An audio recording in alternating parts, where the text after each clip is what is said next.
to another one of my videos. Bet you've all been waiting, thinking I'm going to do part 2 of the Ultimate Clubman, but unfortunately I'm waiting for some steel to arrive, so that's not going to happen. So I've got something else I can be getting on with in the meantime, and that is to make a brake trimming tool. I've always fancied one, and the original ones are really hard to get hold of because they're like rocking horse shit. Should I have said that on YouTube? Right, so this is what I'm going to use. I've got a stainless steel, heavy duty pipe clamp. Adjustable. And a length of a self-adhesive abrasive. Quite coarse. Right, okay, what I've got is this clamp measures 140 to 148 millimeters. So what we're going to do first is we're going to give it a clean. So I'm going to use a bit of solvent on it, just a little bit, clean the inside surface, because it's bound to have some greasy hand marks that I've left on it, or where it's been sat in the shop for a long time.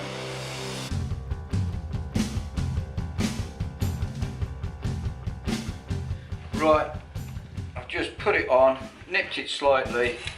I'm just going to spin it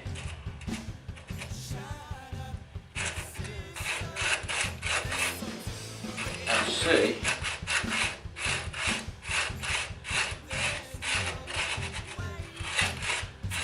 what it does.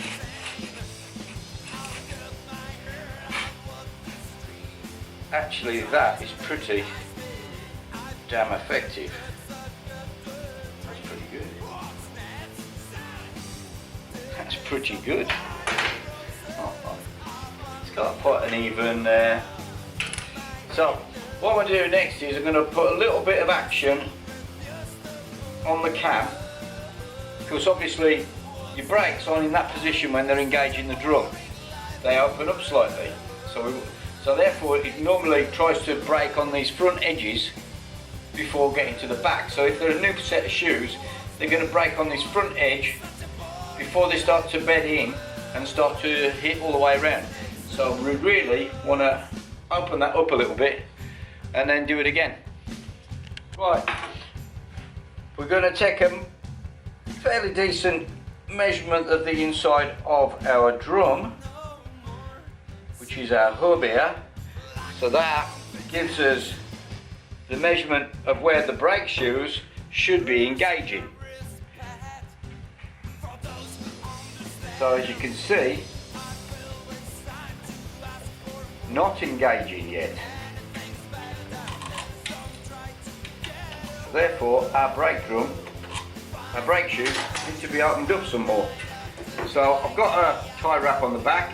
I'm going to open up a little bit more,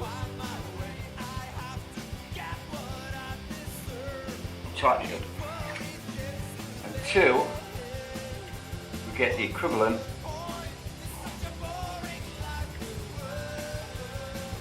a bit more.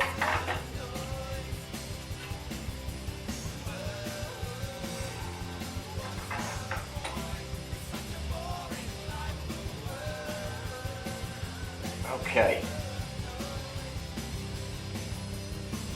A bit too much, back off a bit.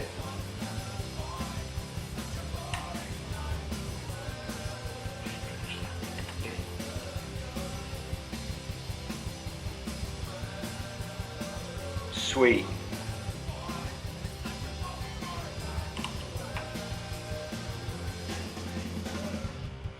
Yeah, that's it. That's now matching up with our hub, so that is the position they're going to be in when they engage on the inside of the drum. So now we want to take off the high spots in that position.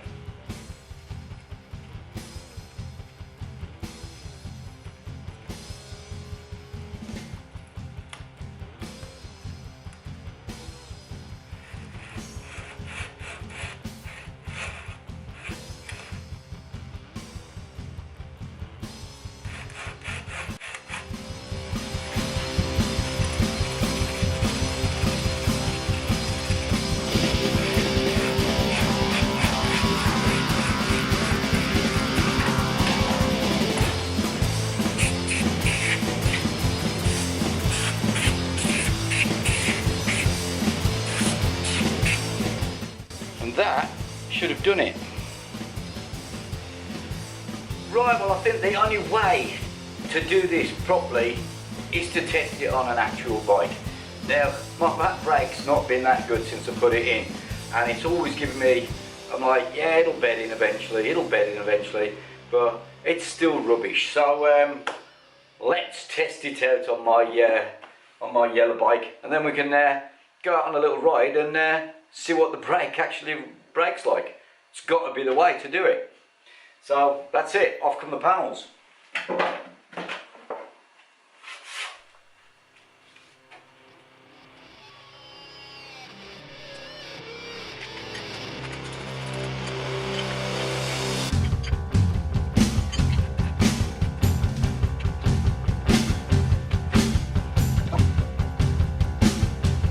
As you can see, I'm using the Casa Performance multi-spline.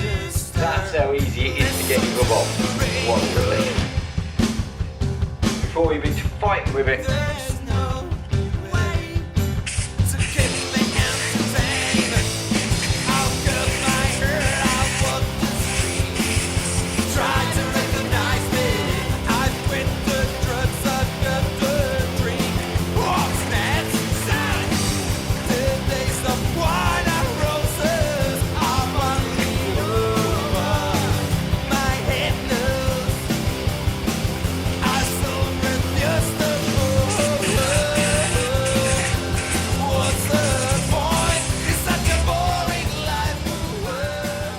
So I've cleaned up this now, took the shine off the brakes. They do look as if they're hitting pretty well all the way round, so they are bedded in. As I thought they were never going to bed in, but it seems they are. And that means the brakes are pretty crap. So how do we improve things? Well, if we think about it, these brake shoes are simply a lever. Okay, so to improve that, to put more force, we want to apply more force brake towards the drum. So there's a few ways of doing it. First of all, you could lengthen the lever slightly on the back of the actuating arm here. If we made that lever longer, you would be able to apply more pressure on the brake. The other way is the point of contact. Our point of contact starts here and continues all the way over to this end. Now, this point of contact is at an angle to the actual force. The direction of force is like that, all the way across. The direction of force is like that. Almost, pretty much. If it goes like that, the direction of force is pushing up. But this part of the pad is angled. So therefore it would be much better if it was pushing out towards the drum, but it's not, it's pushing that way. So that actually is more of a hindrance. The centre part of your brake shoe is the most efficient because it's got leverage. This is the point of your lever, and that's your actual force here. So the closer to this end, the more force you've got. You know, Archimedes said, you give me a lever long enough and I'll move the world. So it's all about leverage. So the pads that are this end have more force than this end of your brake shoe. So what's happening is that part of the brake shoe is hitting your drum and having little force, and it's hindering this part from creating any more pressure. So if we remove part of the brake pad at the front, a small area, we've then increased force on the centre, if you get my drift. More force at the centre by increasing leverage. So if we take this part of the pad away, that is then not going to hit the drum, and it will increase the force on the rest of the brake shoe. So I'm going to take a bit of this off at the front to increase some force on the rest of the brake shoe. Leave your comments below because you might think I'm wrong. Right, so it's time to put my leverage idea to test.